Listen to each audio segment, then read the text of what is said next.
जय माता दी।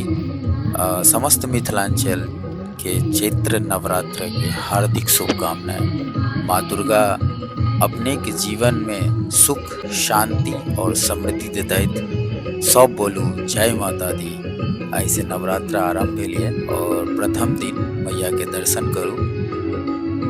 जय माता दी।